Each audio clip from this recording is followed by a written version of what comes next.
चलेंगे राशिद भाई। आइए। आज किस तरह का बैठक था आपके आवास में? देखिए, आज हमारे जो खास कार्यकर्ता हैं इन्हीं का एक अहम बैठक हुआ था, क्योंकि अवैसी साहब जो हमारे राष्ट्रीय अध्यक्ष हैं हमारे पार्टी के, इनका अररिया में के सरजमीन पर आमद हुआ है इलेक्शन के बाद पहली दफ़ा। और इसी सिलसिले में हम लोग ये चाह रहे हैं कि अररिया में उनका पुरजोर जो है इस्तकबाल हो। इसी सिलसिले में हम लोग अपने लोगों से, अपने भाइयों से राय मशवरे के तौर पर इन लोगों को बुलाए थे जी।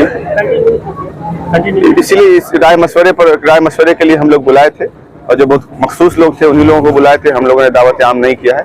जो हमारे सुख दुख के साथी हैं, जो हमारे साथ लगातार खड़े रहते हैं कंधे से कंधे मिलाकर, माल से, वक्त से, जान से, इसमें जितने भी लोग हैं सब लोग ऐसे ही। तो इसके लिए इसमें हम लोगों की बहुत सारी बातें आई, बहुत लोगों का बहुत खास मशवरा भी आया है, और हम लोग इंशाअल्लाह इसको अमल में लाएंगे। और अवैसी साहब का जो प्रोग्राम अररिया की सरजमीन पर होगा, विधानसभा के सरजमीन पर, तो इंशाअल्लाह वो ऐतिहासिक प्रोग्राम होगा। यहाँ के लोग, चूँकि राहुल गांधी का भी यात्रा हुआ है, तेजस्वी यादव का भी यात्रा हुआ है, और भी दीगर पार्टियों के लोगों का यात्रा हुआ है, हमारे शेर हिंदुस्तान जनाब बैरिस्टर सदुद्दीन ओवैसी साहब का पहला यात्रा है। और इस पहले यात्रे में उनको एहसास दिला देंगे इंशाअल्लाह ताला कि अररिया आपका दीवाना है। अच्छा राशिद भाई, एक सवाल और ये इसकी तैयारी कर रहे हैं। अब जो वक्त आएगा तो आप खुद देख लेंगे कि कैसा स्वागत हुआ है। क्या सीमांचल में कुछ प्रभाव पड़ेगा?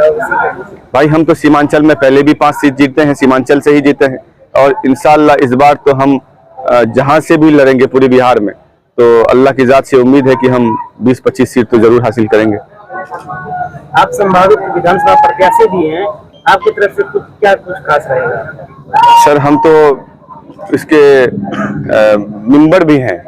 जो पार्टी का जो नींव हम लोगों ने यहाँ पे बिहार में अख्तरुल ईमान साहब ने रखा था, आदिल साहब ने रखा था, इंजीनियर आफ्ताब साहब, इश्तियाक साहब ने रखा था, उसके बाद उसमें से फाउंडर मेंबर में से मेरा भी नाम है। हम लोग तकरीबन आज 11 साल हो गया हम इस पार्टी में ज्वाइन हुए हैं, और पिछली बार भी 2020 में भी हम ही तनहा थे यहाँ से, और अब तक इस पार्टी में हम ही तना है। हमारे अलावा कोई यहाँ से ना दावेदार है ना उम्मीदवार है। और इंशाअल्लाह ताला अल्लाह की जात से और पार्टी से भी ये उम्मीद है कि मुझे टिकट भी मिलेगा, और यहाँ के लोग मुझे वोट से नवाज कर मुझे असेंबली में भी पहुंचाने का काम करेंगे। बिल्कुल। यात्रा का रोड मैप क्या है? यात्रा का रोड मैप ये है कि ओवैसी साहब 3 बजे शहर के 0 माइल में आ जाएंगे, और यहाँ से आज़ाद एकेडमी चौक होते हुए, हॉस्पिटल चौक होते हुए, चांदनी चौक होते हुए, काली मंदिर होते हुए हम लोग गोड़ी चौक जाएंगे। गोड़ी चौक से फिर वापस NH होते हुए हम लोग गैयारी के कन्या मध्य विद्यालय स्कूल के सामने जो एक छोटा सा फील्ड है, उस फील्ड में 10 मिनट का ओवैसी साहब का खिताब होगा। बस यहीं पे प्रोग्राम का खत्म हो जाएगा। अंत में अररिया वासियों से क्या कहते हैं? अररिया वासियों से मैं ये कहूंगा कि इस बार आप नेता नहीं बल्कि बेटा चुनने का काम करिए।